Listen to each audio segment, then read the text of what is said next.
Rafael, só para a gente entender um pouquinho da trajetória, você tem ideia mais ou menos de quantos milhões aí você já fechou com o governo? Porque eu sei que a parte de obra são licitações de valores mais altos, mais vultuosos. Você tem ideia mais ou menos aí dos valores dessas licitações que você já ganhou?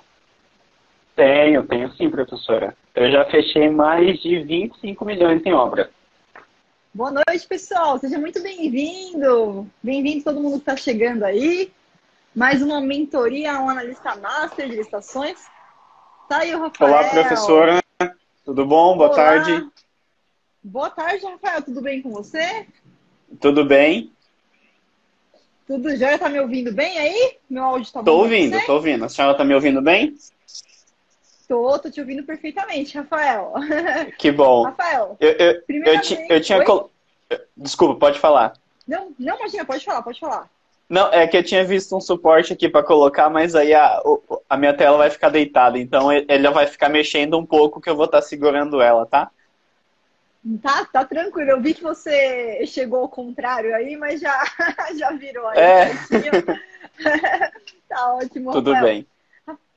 Rafael, primeiramente, quero aqui te dar boa noite, prazer aí em conhecê-lo, né? E também agradecer aí você ter se inscrito no nosso programa de mentoria. É um prazer enorme aí poder bater um bate-papo aqui, mais descontraído, a gente conversar um pouquinho, né? E de praxe, eu queria só que você se apresentasse para o pessoal que está entrando aí, se você puder falar o seu nome, a sua idade, a sua cidade e como é que você entrou nessa carreira aí do analista de licitação. Ah, tudo bem, professora. Primeiramente, boa noite a todos, né? Meu nome é Rafael, eu tenho 26 anos, né? Eu sou engenheiro civil e eu descobri a parte de licitação exatamente no momento de estagiar na faculdade, né? Então, eu acabei começando estagiando numa construtora, né? Que ela trabalhava diretamente com execução de obras públicas, que foi daí que eu comecei a conhecer essa área, mas completamente despreparado, assim, sabe? Tipo, cair de paraquedas e vamos lá, vamos aprender e como muitas coisas que a gente aprende foi bem na raça, né? Entendi. Então, foi assim que eu conheci, né? Eu sou aqui de Campo Grande, Mato Grosso do Sul, né? Então, Bem, foi isso, legal. professora. Assim, então faz mais ou menos uns 6, 7 anos que eu comecei a trabalhar com licitação, né? E já ganhei várias obras, já participei de várias licitações, como todas a maioria, né, das Uhum. partes de obras em licitação é presencial, eu fui em várias licitações. Nossa, foi uma coisa que eu gostei muito, muito, muito. Que De ir na bom. licitação, aquela mesa cheia com a comissão, com os concorrentes, e você pega para analisar a documentação, aí, ó, tá errado aqui, já inabilitei um, inabilitei outro. Que é. Isso eu achei bem legal, assim, sabe? Excelente, excelente. Rafael, só para a gente entender um pouquinho da trajetória, você tem ideia mais ou menos de quantos milhões aí você já fechou com o governo? Porque eu sei que a parte de obra são licitações de valores mais altos, mais vultuosos. Você tem ideia mais ou menos aí dos valores dessas licitações que você já ganhou? Tenho sim, professora. Eu já fechei mais de 25 milhões em obra. Olha só, Rafael, 25 milhões em É, obras, parabéns. Parabéns, chegou no, trajetória chegou no, aí. Então quer dizer que você já fechou então mais de 25 milhões, foi isso? isso. Tudo em instância federal. Todas as obras que a gente executou, assim, que a gente atuou, é mais na o meu ex-chefe, né, ele não tinha tanto conhecimento, né, igual eu acabei adquirindo no curso. Então a gente sabe que as esferas mais baixas, né, a estadual e municipal, acaba tendo alguns problemas de corrupção mais fáceis, né. Então, como ele não pactuava com isso, a gente sempre trabalhou em instância federal. Então, o Exército, INSS, Instituto Federal, faculdades federais, todos esses órgãos, né? Certo, perfeito, perfeito, Rafael. Mas agora, como analista master, você já sabe que você não precisa ter medo, né? Se tiver alguma coisinha de, nossa, deu estouro aqui. Se tiver alguma coisinha ali no edital, tal, você sabe como impugnar, você já sabe como utilizar os equipamentos a seu favor, né? E não precisa ter medo de nenhuma das esferas, na verdade, né? Já dá para você trazer isso daí também para a empresa, para o seu chefe aí, e aumentar também a participação aí nas outras esferas também, né? Se vocês quiserem, claro. Não, sim, sim, com certeza. Teve até umas situações que a gente foi conversando ali, tipo assim, de coisas que eu achava estranho, aí a senhora falou, não, isso daí é completamente errado, né? Tanto na esfera estadual quanto na municipal. Agora eu não tenho medo, não. Agora, se acontecer qualquer coisa, eu já tenho os meus meios de fazer as denúncias, já abrir os chamados, já em todas as instâncias, né, que for relacionado àquela licitação, né, seja estadual, municipal, federal e tal. Os órgãos de controle, isso daí eu vi, nossa, quando a senhora começou a falar assim, eu falei, caramba, não é possível. E foi uma aula desenvolvendo atrás da outra, eu falei, nossa, excelente, a partir de hoje, sem nenhum problema. Que bom, excelente, Rafael. Muito feliz, então, não precisa ter medo, pode partir para todas as esferas, né? Porque às vezes, como você disse, seu chefe, né, vocês já tiveram aí, imagina, um faturamento de 25 milhões aí, nesses contratos que vocês fecharam, tá? Mas, de repente, o seu chefe, por ele não ter acesso a esse conhecimento, ele vem com essa crença limitante, que, na verdade, é uma crença limitante, tá? Que você já aprendeu aí as formas de atuar, de fazer as denúncias, as impugnações, não tem que participar, não pode perder as oportunidades, não. Então, tá certinho, Rafael. E, Rafael, vamos lá, então, o que eu posso te ajudar aí nessa mentoria de hoje? Professor, eu não sei se é só para mim, mas o seu áudio e o seu vídeo, ele tá dando uma travada, assim. Aí, de vez em quando, tá dando umas chiadas e umas cortadas. O que está acontecendo aqui é que começou com uma tempestade aqui, Rafael. Um temporal. Talvez, mas o meu sinal, eu estou bem perto da Wi-Fi, né? O meu sinal tá cheio, mas vai me falando. Vamos conversando aqui, qualquer coisa que travar, eu repito novamente, né? Não, tudo bem, vamos seguindo. Vamos seguir até onde dá. Vamos lá, então, Rafael. Se eu puder te ajudar aí nessa mentoria, você quer discutir alguma dificuldade, algo que você queira compartilhar aí com a gente? Sim. Não, eu tenho algumas dúvidas anotadas, né? Mas também gostaria de parabenizar a senhora, toda a equipe que a senhora tem, aí também os outros analistas que lá na nossa comunidade vai respondendo as nossas dúvidas e tal. Isso tem me ajudado bastante. E eu já coloquei até em algumas aulas que a maioria das dúvidas, umas são respondidas na próxima aula, né? Então é fascinante isso. É muito, muito bem montado, tá? O conteúdo é muito didático, tá? De parabéns a todos aí. Tá? Muito obrigada, Rafael. Que bom. Fico muito feliz aí, muito feliz mesmo desse feedback. Que bom, né, que o conteúdo está ajudando, está auxiliando aí nessas dúvidas. Entendi, perfeito. Uma outra dúvida, digamos assim, que seja um serviço que ele não demande de responsável técnico, né? Vou dar um exemplo do caso de jardinagem, né? Não sei também se o serviço não precisa de responsável, porque parece que até o serviço de paisagismo, ele precisa de um responsável, que no caso seria um arquiteto. Mas, digamos um serviço que ele não precisa de um responsável técnico. Por exemplo, a parte de paisagismo. Ou teve um problema em uma parede, o órgão quis fechar uma parede lá, resolveu fazer de gesso acartonado, um serviço rápido. Esse serviço que ele foi contratado, provavelmente por dispensa de licitação ou até de contratação direta. Esse serviço, o rapaz que executou, ele consegue solicitar um atestado em relação a esse serviço que ele prestou ou não?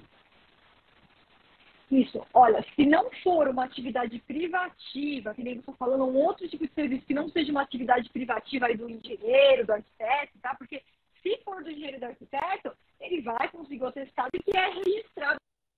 Os conselhos, diferente dos outros conselhos, eles fazem o registro dos atestados. São pouquíssimos conselhos que fazem.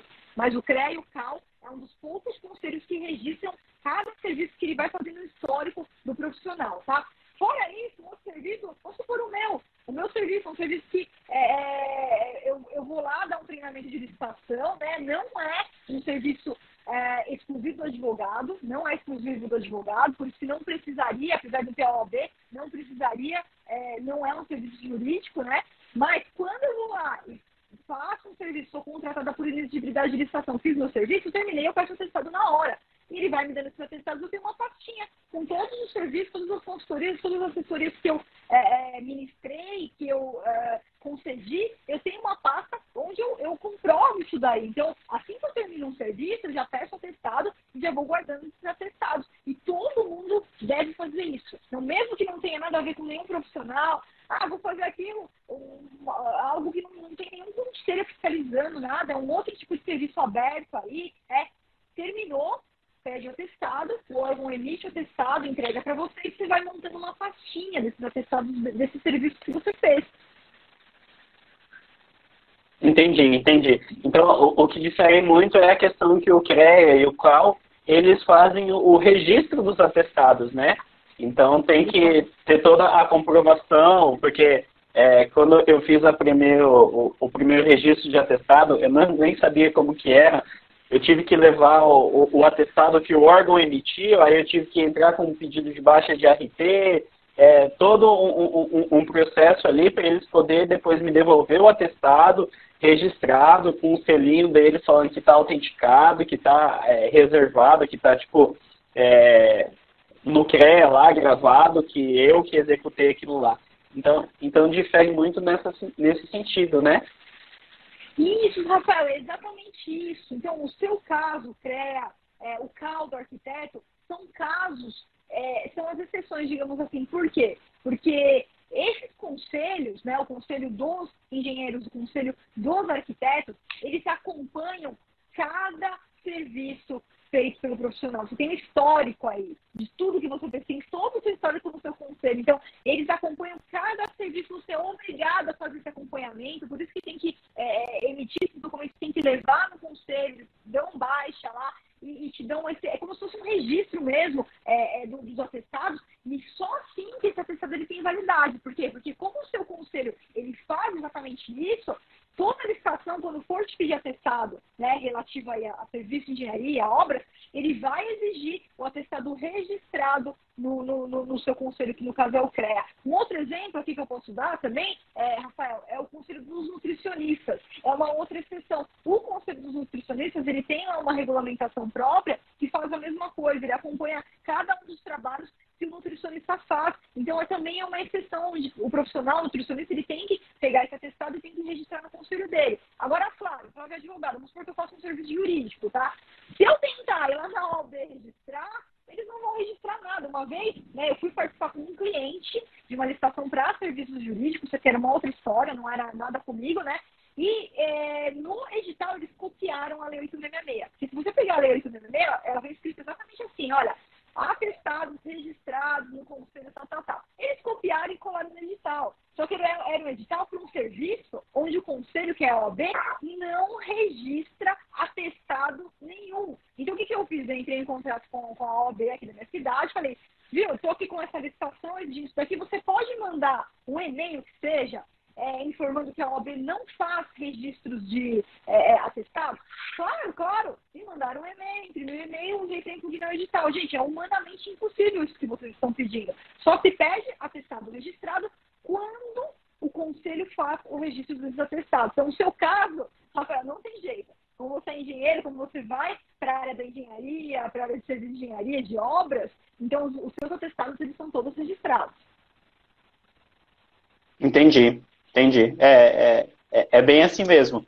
Então, assim, não seria possível, numa licitação, o cara me chega lá com atestados de serviços que dispensa de licitação, né? Que não precisou ser acompanhado por um profissional, então não teve registro, então é só um atestado do próprio órgão sem o registro do CREA.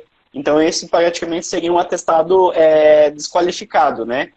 Que não poderia ser utilizado na licitação, porque no edital ele pega e pede que seja registrado no conselho. Isso seria isso, né? Também. Isso, mas somente se for um objeto que o conselho registra. Se você estiver falando de obras de engenharia, o seu raciocínio está certíssimo. Se você está falando de, eu vou vender água mineral, aí não, porque aí nenhum atestado vai ser registrado, né? Então tá certíssimo o raciocínio. O raciocínio para obras, para serviços de engenharia, porque o conselho ele faz o registro. Então aí sim, se de repente você fica sabendo, você está lá na licitação, aparece seu concorrente, vamos fazer aqui uma obra, fazer um serviço de engenharia. Aí aparece concorrente, né? Requer um responsável técnico. E o edital, ele vem exigindo o atestado registrado no conselho. Aí você chega lá, seu concorrente está com atestados ali, sem registro, sem nada, você pode mandar bala. Vai lá, entra com recurso e tira ele da jogada.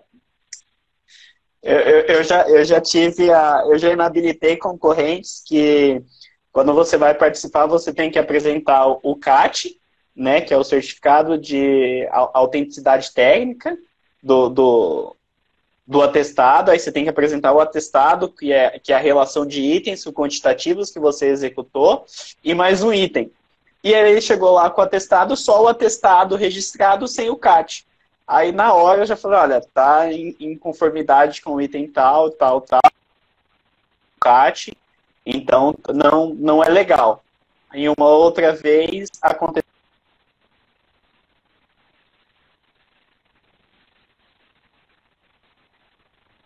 que não era registrado, não pertencia ao quadro da empresa e também não estava com um contrato para possível contratação, né? Aí eu falei, olha, você apresentou atestado, mas não tem de quem que é, né? Aonde que é esse cara? Da onde que é esse profissional? E inabilitei também. Duas situações que eu utilizei dessa situação para poder inabilitar concorrentes durante o processo de licitação. Excelente, Rafael. É assim mesmo. Você vai utilizando esse conhecimento aí, né? E aplicando isso, você consegue tirar os seus concorrentes da jogada. É bem interessante, né? Porque quando você pega aqui nesse atestado, né, do responsável técnico, tá bom. É o responsável técnico e vai ser o responsável técnico se ganhar a licitação por esse serviço aqui, né? Por essa obra, por esse serviço, tá? Mas então ele tem que ser pelo menos 3 pessoas. Ou ele tem que ser o sócio, ou ele tem que ser CLT, ou ele tem que ser um terceiro normal, mas que tenha um contrato de prestação de serviços, né? No caso, não faz parte dos quadros da empresa, mas ele se compromete a, se a empresa ganhar, ele que vai atuar. Então tem um contrato ali normal de prestação de serviços e ele que vai atuar como responsável por aquele objeto, pela execução daquele contrato. Então tá certinho, se não tinha o contrato, não era sócio, não tinha CLT, ele não estava em nenhuma das 3 possibilidades, e daí você tem que inabilitar mesmo. Sim, foi isso que eu fiz. Recorrer, né? Ô, professora, e solicitou a inabilitação. na hora da licitação ali mesmo, a CPE, depois a gente fazer as análises da... Não, nem precisei, foi na hora ali. Finalizou a análise de todos os concorrentes ali, aí o chefe lá, o presidente da comissão, perguntou, alguém quer fazer algum apontamento? Aí eu me manifestei, apontei, eles foram lá, pegaram, verificaram, e ali mesmo pegou e soltou, que estava inabilitado, porque realmente estava em discordância, e seguiu o certame. Né? Foi muito bom. O pregor, ele já como sinalização, o órgão ele já verificou que o erro estava ali, que não adiantava ele ir para frente, né, habilitar, porque seria um tiro no pé, né? Atrasaria mais o processo deles, né? Porque aí ia abrir o prazo, aí 5 dias para manifestar, e depois mais 5, aí até dar bom, então ele acabou sendo mais rápido. Professor, só abrindo uma aspa, né, nessa situação. Eu tive uma vez uma licitação em um órgão que um dos membros da comissão era um engenheiro civil, né, que fazia parte de verificação do quadro técnico, né. Eu acho que foi a melhor equipe assim, que eu cheguei a participar, que tinha lá os membros da comissão, aí tinha um contador só para a parte contábil, aí tinha um engenheiro só para a parte técnica. Só que depois que teve o processo da licitação, a gente ganhou, esse engenheiro ele veio ser o fiscal da obra. Isso pode? Peraí, o engenheiro da administração que estava julgando. Isso. Tá, não, isso não pode, tá? Isso não pode. Quem é aquela divisão, aquela segregação das funções, né? Que na verdade, assim, ó, quem planeja não executa, quem executa não julga. Então, assim, ele não pode fiscalizar o que ele julgou ali na licitação. Então, teriam que ser duas pessoas separadas. Isso daí a gente tem jurisprudência a rodo aí que quem participa do julgamento lá, a comissão de licitação, participou do julgamento, ele não pode fiscalizar. Até poderia, apesar de ter o princípio da segregação de funções, até poderia, de repente, ele participar da etapa de planejamento, lá da etapa interna, e de repente seu fiscal não é o que, por exemplo, o Tribunal de Contas da União, ele ensina aí, mas a gente sabe que tem muitos municípios, muitos estados ou alguns órgãos que têm uma carência ali de servidores, e até seria aceitável quem faz parte do planejamento ir lá fiscalizar, tal, mas quem julga não fiscaliza. Então, isso daí tem realmente o órgão. Você pode até fazer uma denúncia ali interna mesmo, para eles verifiquem a irregularidade e não cometam novamente no futuro, né? Se é um órgão que você participa, entre em contato, avisa, porque tem até no nosso material, tá, Rafael? Tem já jurisprudência, no módulo 2 você vai encontrar jurisprudências exatamente nesse sentido. Procura lá por princípio da segregação das funções, dá lá um recorte cole, manda para que eles possam corrigir isso daí, porque depois acaba que quando esse processo pegar lá para análise, o Tribunal de Contas dele vai lá, pega para analisar, eles acabam recebendo aí alguma advertência, né? Então é bom você informar, até assim você já ajuda também, né? Muitas vezes eles não têm esse conhecimento, por isso que eles estão fazendo dessa forma. Sim, e durante a execução do contrato, né, é uma obra de 1 ano e 8 meses. Aí a gente pode, tipo assim, para corrigir essa falha, entrar com um pedido de substituição de fiscal, da fiscalização? Bom, se eles estão utilizando quem julgou para fiscalizar, isso, né, com certeza, na verdade, você não precisaria nem pedir a substituição. Você trazendo à tona essa irregularidade, tá aqui, ó, essa jurisprudência não pode. Entendi. Quem julga não fiscaliza. Eles, de pronto, né, a autoridade competente dele já teria que alterar esse fiscal sem dúvida nenhuma. Então, você pode pedir, sim, claro, pode pedir. Leva conhecimento, né, a irregularidade que eles estão cometendo para que eles possam fazer a alteração ali e o quanto antes. Não quer dizer que eles não vão responder por isso no futuro, né, mas que eles possam corrigir o mais rápido possível. Entendi. Não, entendi. É uma dúvida que futuramente, se vir acontecer, já tem um embasamento já. Isso, uma outra dúvida, professora, é a questão do quantitativo que é exigido para a capacitação técnica. Né? Eu tive umas dúvidas em relação a isso, aí eu vi um lugar que falava uma coisa, outro que falava outra. Digamos assim, em um serviço, qual que são os critérios que o órgão em si ele utiliza para se basear, para cobrar qual é a capacidade técnica que eles querem no edital? Perfeito, vamos lá então.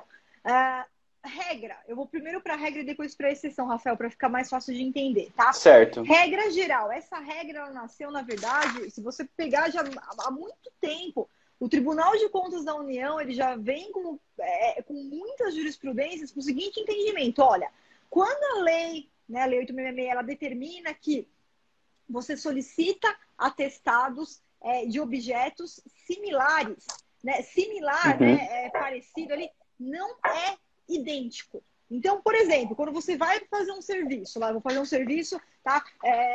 Vou fazer aqui uma consultoria, vou dar uma consultoria, depois a gente vai para a obra e serviço de engenharia, que é a exceção, tá? Primeiro eu vou fazer um serviço de consultoria aqui, a consultoria que eu vou realizar, ela vai ter 2.000 horas. 2.000 horas. Esse é o objeto do contrato da licitação que eu vou participar. Ok. Então, o atestado que o órgão vai exigir, regra, 50%. Então, se são 2.000 horas, tá? Qual que vai ser o quantitativo do atestado? 1.000 horas. Por quê? Porque é similar, não é idêntico. Então, o edital não pode exigir as 2.000 horas. Então, contrato 2.000 horas, o atestado pelo menos 1.000 horas, já atendeu 50% e eu já vou aceitar, tá? Flávia, quando que a regra dos 50% pode ser ultrapassada? A regra dos 50%, ela vai ser ultrapassada quando a dimensão do objeto implicar, né, a técnica que você vai utilizar para fazer aquela construção, para fazer aquele serviço, ele implica diretamente na dimensão do objeto. O que eu quero dizer com isso, Rafael? Você, como engenheiro, sabe muito melhor do que eu que construir um prédio de 100 andares é uma técnica totalmente diferente de eu construir um prédio de 50 andares. Então, Sim. construir uma ponte lá de 10.000 metros é uma técnica totalmente diferente de construir uma ponte de 5.000 metros. Então, quando, né, a técnica que vai ser utilizada para implementar aquele serviço, implementar aquela obra, ela implicar diretamente na dimensão, com técnicas diferentes, com pilares diferentes, a gente vai poder justificar nos autos do processo e ultrapassar esse 50%. Flávia, quem é que vai dizer isso? O engenheiro, nesse caso. Nesse caso é um engenheiro, né? Então não é o advogado, não é... Por quê? Porque o engenheiro vai falar, olha, é o seguinte, então, para eu construir um prédio de 100 andares, a técnica que eu vou utilizar para construir um prédio de 100 é a mesma técnica de quem construiu um de 80, ou de quem construiu um de 70, ou de quem construiu um de 90. Então aí o engenheiro vai fazer essa justificativa, isso vai constar lá nos autos do processo e vai ser exatamente esse link que eles vão fazer dessa justificativa do engenheiro com o quantitativo que vai ser exigido no atestado. Então, se você como engenheiro, Rafael, você conhecendo das técnicas aí de construção, das técnicas do serviço, você pode, de repente, pegar aquilo na mão e falar, opa, prédio de 100 andares, mas eles estão exigindo um atestado com um prédio de 100 andares, mas, nossa, mas quem construiu um prédio de 80 andares é exatamente a mesma técnica. Então, quem constrói 80 consegue construir 100, então eu vou impugnar esse edital. E aí você é como se fosse um laudo técnico mesmo de quem tem expertise no assunto, que é você, da parte de engenharia, da parte de construção. Então você vai lá com os seus argumentos de engenheiro mesmo e fala, olha, aqui a técnica é a mesma, então 80 andares é a mesma técnica para 100, quem construiu de 80 consegue construir de 100, né? Não é aquele que quem construiu 10 de 10 junta e deu um de 100. Sim, isso, sim. Né? Não seria a somatória de atestado, né? Isso, exatamente. Mas tem caso que a somatória de atestado ela é perfeitamente cabível. Vamos supor, fornecimento de marmita. Aqui eu vou ter que fornecer 2.000 marmitas por dia. Então, eu quero exigir que o contratado, ele comprove que ele consegue fornecer pelo menos 1.000 marmitas por dia, tá? Só que eu posso autorizar, sim, a somatória de atestado, porque no mesmo dia ele entregou 200 marmitas aqui, 300 ali, 500 ali, mais 100 ali, pronto, deu 1.000. Agora, para engenharia, isso já não é verdade, né? Quando a gente está falando de construção de prédios, de viadutos, então, para engenharia, isso, muitas vezes, ele acaba implicando diretamente na técnica que vai ter ser utilizada, né? Então, só para sintetizar aqui, então, Rafael, 50% é a regra. Exceção, como que eu vou poder pedir mais que 50%? Eu vou ter que ter ali um laudo técnico nos autos do processo justificando que a técnica empregada depende da dimensão do objeto, por isso que a gente está exigindo acima dos 50%. E é sempre o profissional que detém o conhecimento daquele objeto que vai poder fazer isso daí. Então, no seu exemplo, é o engenheiro. Entendi. E quando o órgão ele pega e adota itens, né, para colocar como exigência, por exemplo, fui participar de uma obra uma vez que pediu lá, chutando, 500 metros cúbicos de concreto, 20.000 quilos de estrutura metálica para servir como base. Esses itens que eles pedem, tem uma regra de que itens que eles podem pedir? Por exemplo, eles têm que olhar pela curva ABC, qual que é o item que tem um valor mais significativo, ou quais são os itens que têm os coeficientes mais elevados daquela obra. Tem algum parâmetro em relação a isso? Porque às vezes não faz sentido eles acabar pedindo um item, né, que não faz parte desses de maiores significâncias, que acaba desclassificando um ou outro concorrente que não tem. Perfeito, Rafael. Na verdade, a gente, novamente, pegando a Lei 866, o que ela indica? Que esses atestados, essas comprovações, elas só podem ser solicitadas nos itens de maior relevância. Então, se esses exemplos aí que você deu, né, esse exemplo aí da parte metálica, Ah, é 3% do objeto isso aqui, Flávia. É 3% do objeto. Não, então não vai poder pedir isso daí. Ah, isso daqui é Entendi. 1% do objeto. Impugnação. Né? Então, eu só não lembro agora de cabeça qual que é o dispositivo, estava até tentando procurar aqui, que realmente a sua impugnação, ela vai ir exatamente nesse dispositivo, deixa eu ver, só ver se eu encontro aqui, ali no artigo 31 da Lei 866, que são os itens de maior relevância técnica, tá? Deixa eu ver se eu encontro aqui, artigo 30, na verdade, tá? Se eu não encontrar, depois você só me dá um oi lá no curso que eu te passo, Rafael, qual que é o artigo certinho, tá?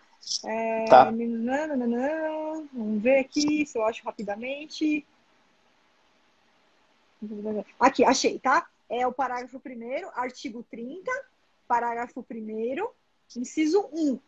Ó, limitadas exclusivamente às parcelas de maior relevância, tá? Então, apesar desse inciso número 1, ele tá relacionado com a capacidade técnico-profissional, na verdade, isso é uma regra que a gente tem que olhar no contrato como um todo. Então, se é um item lá que diz respeito a 1%, a 2%, a 3%, a 4% do objeto, não faz sentido pedir, e é uma cláusula restritiva que fere diretamente esse dispositivo. Então, entra com esse dispositivo, faz a impugnação e eles precisam alterar o edital, precisa restabelecer o prazo de publicidade, começar tudo de novo. Entendi. Tá. Hoje o meu chefe me deu três editais para pegar e analisar para ver se a gente consegue participar, né? E um deles eu achei muito. Eu falei assim: olha, um erro bobo. Na capa, assim, bem no aviso, estava lá que dia que ia abrir, o horário e tal. Só que no edital em si, quando eu baixei, ele estava horário de abertura zerado. Tipo assim, acabou zerado, sem preenchimento. Tipo assim, 0 horas de 00. Aí eu falei assim, poxa vida, nessa situação, eu vou mandar para eles pedindo um esclarecimento. Eles têm que republicar ou apenas publicando uma nota não sei, uma nota explicativa já resolve? Perfeito. Quando que tem que ser feita a republicação, Rafael? Quando implicar diretamente na formulação das propostas e na formulação da documentação, tá? Aí a gente tem um problema nesse caso, porque é o seguinte, né? A princípio, como o horário está zerado lá, qualquer um que tem ali, que vai pegar, isso é a primeira coisa que você vai ver, né? Qualquer horário que vai ser a abertura dessa licitação. Então, a princípio, né, eu ouso aqui afirmar, no meu entendimento, que isso daí não tem uma implicação direta nem na formulação das propostas, nem na formulação dos documentos. Veja bem, na formulação, eu sei que você depende disso para ir na licitação, para entregar. Mas, nesse caso, se eu fosse o órgão, eu seguiria em frente, publicando ali, né, o máximo que eu pudesse, se eu tiver ali, às vezes, quem pegou o edital, às vezes preenche ali alguma coisa, manda um e-mail, eu já mandaria para todo mundo, porque não é um pregão eletrônico, não dá para colocar no sistema, né? Já colocaria no meu portal também, colocaria um aviso no meu portal, para ficar bem claro isso daí, porque, é claro, o licitante ele vai pegar aquilo na mão, né? No momento que ele olhar, opa, cadê o horário? Não tem. Ele vai entrar em contato com o órgão, e daqui para frente eles já corrigirem isso daí, né? Já coloca os editais já corrigido com a data, com o horário certinho, e informa quem já coletou lá o edital, coloca na internet, dispara ali e-mail se ele tiver esses registros, tá? Eu seguiria em frente sem precisar entregar novamente o prazo de publicidade, porque não acho que isso daí implica na formulação, tá? Apesar de ser a sua participação, mas não na formulação. Então, é um erro que dá para corrigir e manter a data de abertura. Entendido. Deixa eu ver aqui mais alguma dúvida aqui, professora? Claro. Eu não sei se a senhora vai conseguir ouvir lá que a parte de proposta, assim, de planilha orçamentária, essa parte não entraria muito no nosso debate. Mas em relação à parte de validade da proposta que tem. Certo. O órgão, uma vez eu achei muito estranho, era no ano passado, 2020, a gente foi participar de uma licitação que o órgão adotou uma planilha base de 2017. Uhum. Isso daí a gente teria já um valor de item defasado. Isso a gente conseguia entrar com pedido para fazer uma correção, uma atualização desses valores antes mesmo de ocorrer a licitação? Ele tem um período assim que o órgão ele tem que seguir, por exemplo, se eu vou fazer uma licitação amanhã, eu vou usar o SINAP de março de 2021. Tem Perfeito. alguma coisa que tem essa base? Perfeito. Ó, porque assim, quando a gente fala em pesquisa de preços para obras, a gente nem usa a instrução normativa número 73, né? Porque se a gente fosse para a instrução normativa 73, a gente tem até ali um limite que, na verdade, não é bem um prazo para fazer a pesquisa, mas a gente tem algumas premissas ali, por exemplo, vai fazer pesquisa com o fornecedor, 180 dias é o tempo que a instrução normativa número 73 entende como viável. 180 dias quer dizer que acima disso já teria uma defasagem ali nos valores, tá? Como no caso de obras a gente usa lá o decreto específico, as tabelas lá, SINAP, ciclo e tudo mais, tá? Apesar de não ter assim um prazo de validade estabelecido, obviamente que se a gente está aqui em 2020, né, 2021, ele está usando de 2017, certamente que esses valores já estão altamente defasados. Então, nesse caso, Uhum, Rafael, o que você tem que fazer? Você tem que entrar com uma impugnação mesmo, tá? Não é nem uhum, pedido de esclarecimento, porque você já mostra aí a contrariedade que isso vai implicar realmente no preço. Provavelmente eles estão com um valor defasado que vai trazer um valor ali estimado lá inexequível e que ninguém vai conseguir atender. Então, esse é um erro de orçamento que acaba ou gerando deserção, ninguém aparece, né? A licitação é deserta, ou acaba gerando realmente a questão do problema.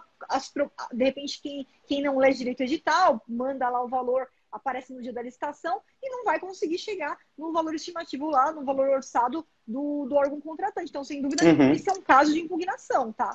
É um caso de impugnação. Entendi. Então já seria tipo um pedido de impugnação direto, nem de esclarecimento, né? Não, não, já é impugnação direta, sem dúvida. Certo. Ô, professora, lá, bem no início do curso, a senhora pega e fala de como que o analista em si ele pode estar atuando, né?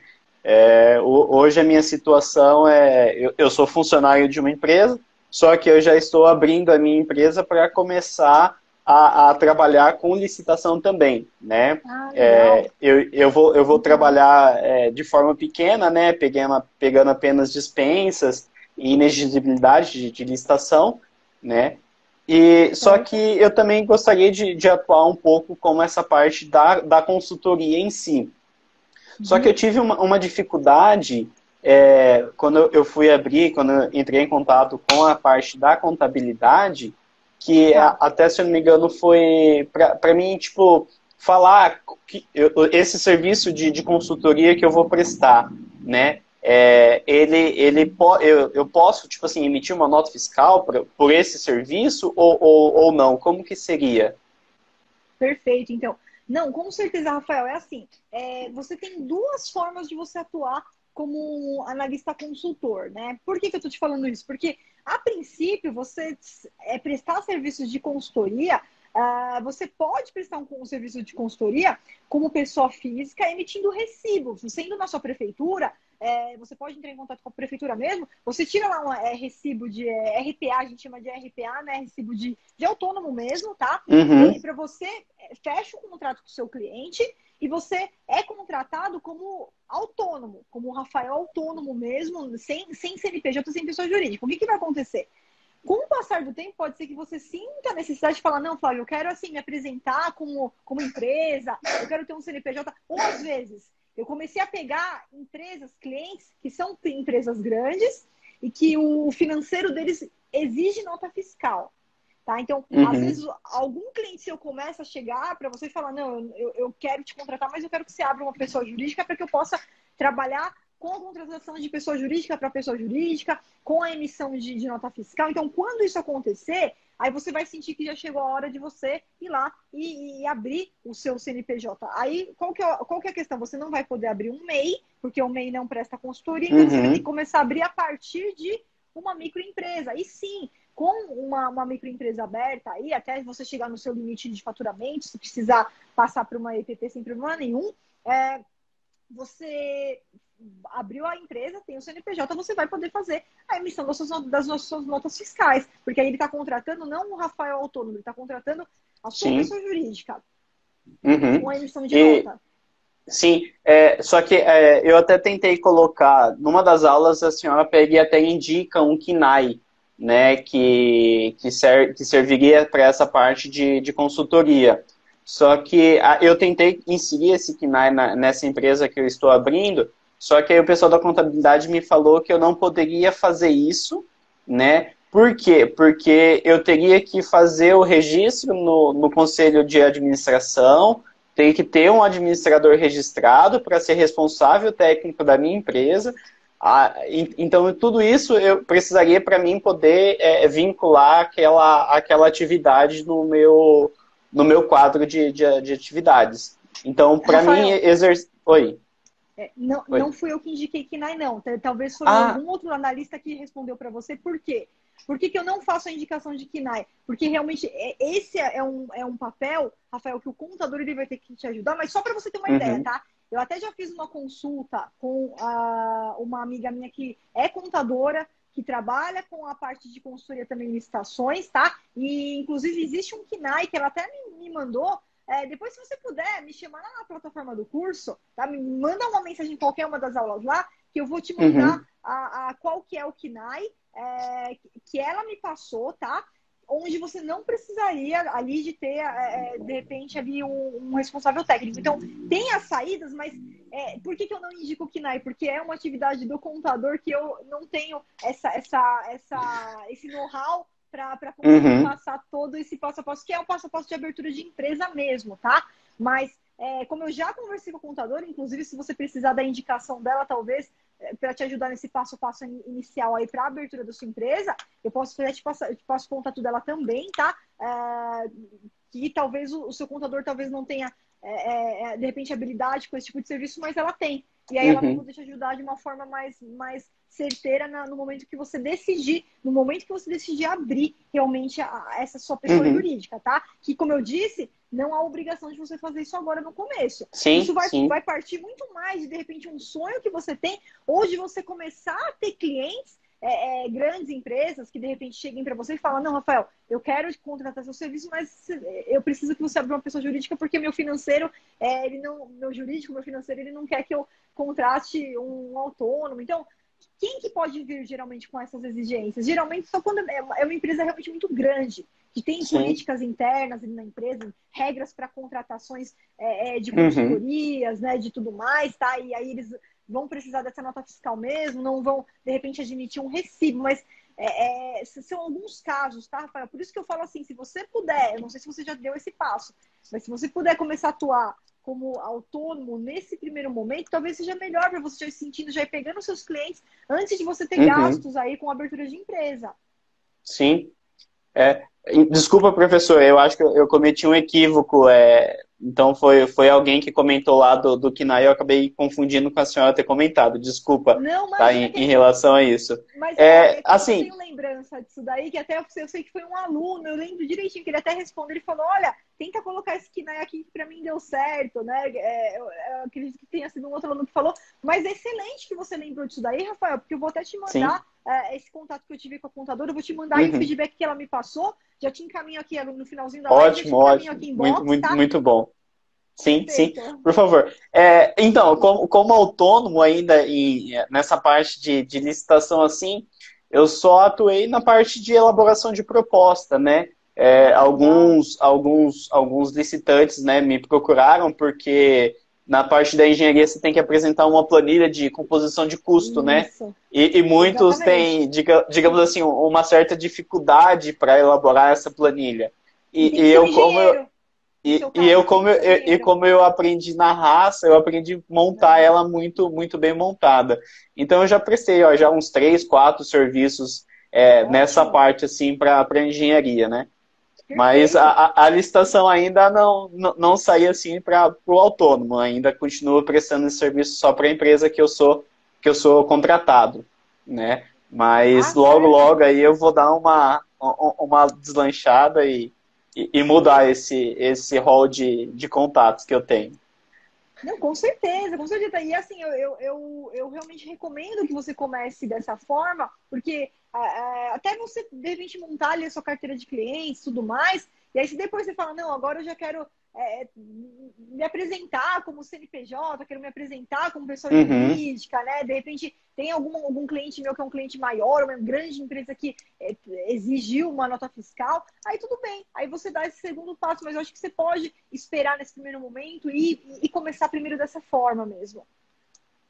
Certo, professora. Obrigado pela dica de ouro. Mais Não, uma de imagina. várias que a senhora deu durante todo o curso. Deixa eu ver mais uma aqui.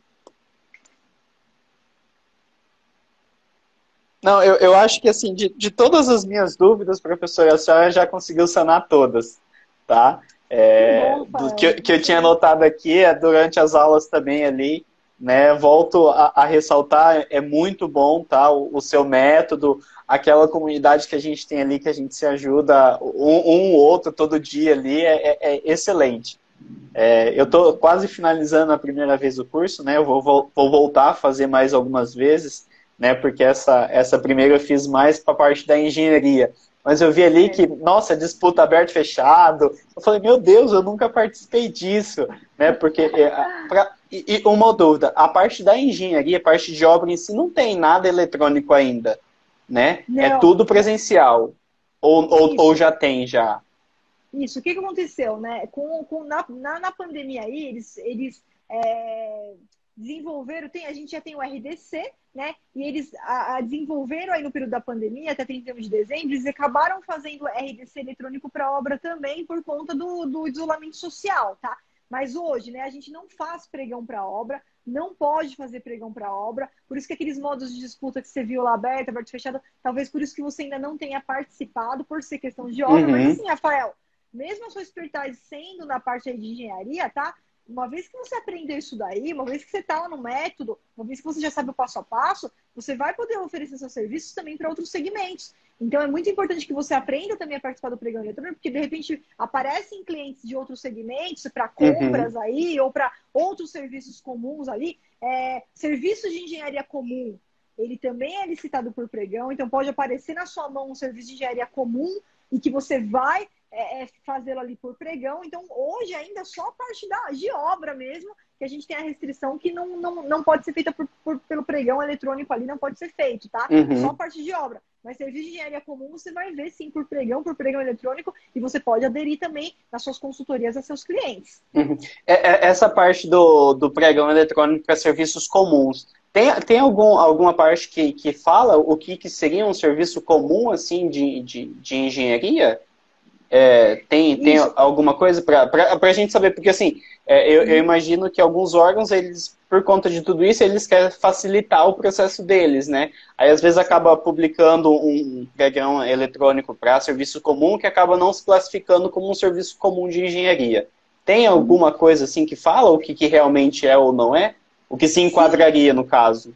isso. Na verdade, a gente tem alguns critérios que a gente aplica. Não existe um anexo determinando quais são os serviços de objeto comum, mas lá no módulo 2, o que a gente faz? A gente faz a aplicação de algumas teorias. Então, por exemplo, é um objeto que qualquer empresa do ramo consegue prestar, não requer um nível aprofundado do seu Uhum, executor, né? É um objeto que eu posso descrever de forma objetiva no edital, que eu vou conseguir fazer uma descrição objetiva ali, só lendo o edital, que eu posso centralizar a competição ali na questão do preço, né? Quem me atender ali os requisitos mínimos, eu posso centralizar na disputa do preço, tá? Então, esses são os critérios que a gente aplica para definir se aquele serviço de engenharia é comum ou não. Em tese, é fácil de encontrar no mercado, não demanda uma busca maior pelo fornecedor, qualquer empresa da área consegue formar, não tem um requisito a maior aí do seu executor, né? Consigo fazer a disputa centralizada nos preços, somente na disputa de preço, menor preço.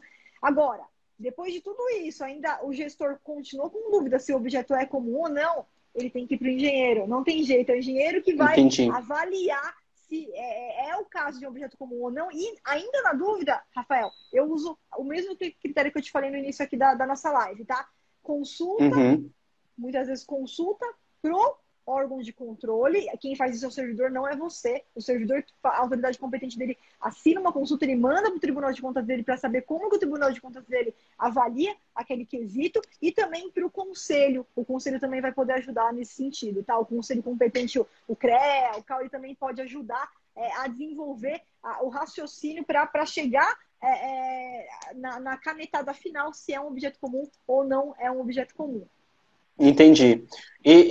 O RDC eletrônico, ele está suspenso ou ele ainda está ativo? Então, em 31 de dezembro, a gente teve a ampliação dele para todo e qualquer objeto. Então, assim, o RDC ele ainda continua ativo nos termos da legislação do RDC, mas ele não está mais aplicável a todo tipo de objeto. Isso aí foi até mais ou menos 31 de dezembro, tá? E aí, a partir de 1 de janeiro, isso daí acabou perdendo a vigência. A validade. Essas legislações temporárias aí. Sim, eu acho que até a questão do valor, né, que era 33, Também. aí mudou, aí o que era 17,5, aí mudou, aí agora voltou tudo o que era. Não, Em perfeito, janeiro já perfeito. retornou tudo ao normal, isso aí. Entendi. E essa parte de RDC, professora, eu vi que no curso ali a senhora menciona em algumas coisas, só que não tem um conteúdo diretamente dele. Tem alguma coisa assim para mim poder dar uma... Porque assim, envolve a parte de obra, né? Então, para mim dar uma aprendida um pouco melhor nessa situação. Então, Rafael, como o RDC ele é para objetos muito específicos, a gente ainda não implementou um módulo no curso, tá? Até tá aí a gente até tinha já programado para fazer, mas como no dia 1 de janeiro ele voltou a ser para objetos muito específicos, na verdade ele foi lançado lá inicialmente para aqueles jogos da Copa do Mundo, Jogos Olímpicos, foi para alguns tipos de objetos lá, SUS, né? Então, como ele é bem específico, a gente não tem no momento um módulo ali no curso para ele, tá?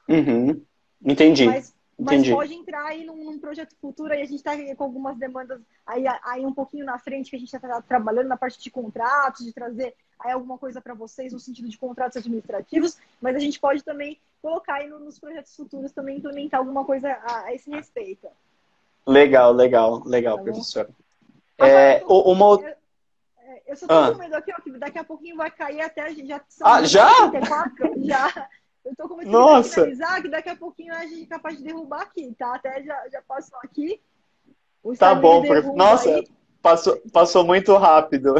Passou muito rápido, né? Muito boa a mentoria, professora, tá de parabéns, tá? Muito obrigado você e a toda a equipe aí, tá Imagina bom? Que é isso. Rafael, finaliza com a sua última pergunta. Se cair aqui, me desculpa. Tá, depois qualquer coisa depois eu te mando no direct ou te mando lá no curso. Vamos lá. Se eu não me engano, é a dispensa, que ela tem um valor que o órgão ele pode utilizar anual, né? Digamos assim, mas isso mudaria, por exemplo, eu tenho um órgão central que ele administra vários outros órgãos, né? Então, assim, digamos, o Tribunal de Justiça do Mato Grosso. Então, ele tem a base aqui em Campo Grande e ele tem os outros órgãos das cidades, dos municípios. Aí ele faz uma dispensa para uma obra lá em Três Lagoas, em até 17.500, que é aquele valor. Aí depois ele faz uma outra dispensa para uma outra cidade. E assim vai fazendo de alguns serviços que precisam fazer especialmente naquele município, ali naquele lugar. Isso eu classificaria como somatória ou não? Ou seria somatória apenas se fosse na mesma cidade? Perfeito. Não, vamos lá. A princípio, como que a gente vê esse negócio aí da somatória? Porque vai acabar incidindo lá no fracionamento ilegal de despesa, né? Isso. A princípio, cada órgão e cada entidade, veja bem, cada órgão e cada entidade, a princípio, poderia isoladamente efetuar suas compras dentro desse limite aí. Vamos supor lá 17.600, né, que é para compras, ou 33 mil para obras, serviços de engenharia. Então, até esse limite, a princípio, cada órgão e cada entidade poderia chegar nesse limite de 1 de janeiro a 31 de dezembro por natureza do objeto. Porém, quando a contratação é centralizada, ou seja, eu tenho uma unidade centralizadora que faz as licitações, nesse caso, a somatória tem que ser, ainda que a execução seja descentralizada, ainda que a entrega, ainda que o serviço vai ser no município tal, no outro, eu tenho um órgão, uma unidade centralizadora fazendo a licitação, eu preciso somar tudo. Então, eu não vou poder fazer a licitação só para aquela cidade, extrapolou 17.600, porque ainda faltam todas as outras, e é uma unidade centralizadora fazendo essas licitações. Então, centralizou a licitação, ainda que a entrega seja descentralizada, não interessa. Vai ter que fazer a somatória, senão o órgão vai responder por fracionamento ilegal de despesa. Entendi, professor. Faz sentido, faz sentido. Eu pensaria que não, mas faz sentido. Mas tá bom, eu acredito que... Eu acho que a live vai finalizar já, né? Já está estourando o horário aí, professor. Muito obrigado, tá? A gente vai se falando no curso lá no nosso chat e vamos continuar. Eu já vou te mandar inbox aí o que eu tô te devendo para não esquecer. Muito obrigada aí pelo bate-papo de hoje. Rafael, foi um prazer falar com você, um prazer te conhecer. E já aproveitando para fechar, e quem está acompanhando, pessoal, dia 23 ao dia 29 de março, a gente vai realizar a maratona do analista de licitação. Então, você que ainda não se inscreveu, clica aí no link na minha bio, se inscreve, tá? Que é um evento que vai te dar todo o passo a passo para como você sai do zero e se torna um analista master de licitação, que nem aí o Rafael, que já faturou aí 25 milhões aí de contratos aí na empresa que ele trabalha. Parabéns mais uma vez, Rafael, muito obrigado. Obrigado, professor. Pela sua participação. Se inscreve aí, pessoal. Vale muito a pena. É um conhecimento assim fora de série. Muito obrigada, Rafael, nosso analista Master Tubarão aí, 25 milhões aí já no currículo. Parabéns, Rafael, um prazer te conhecer, tá? Igualmente, professora. Eu que agradeço. Muito obrigada para o pessoal que acompanhou aí até agora, pessoal, mesmo com as intercorrências aí do áudio, da imagem, da tempestade, da chuva. Então, um abraço para cada um de vocês. Rafael, mais uma vez, boa noite. Parabéns pela sua trajetória e a gente vai se falando. Ok, professor, vamos sim. Boa noite, pessoal. Boa noite, professor. Boa noite, toda a equipe. Tchau, tchau. Até mais. Tchau, tchau.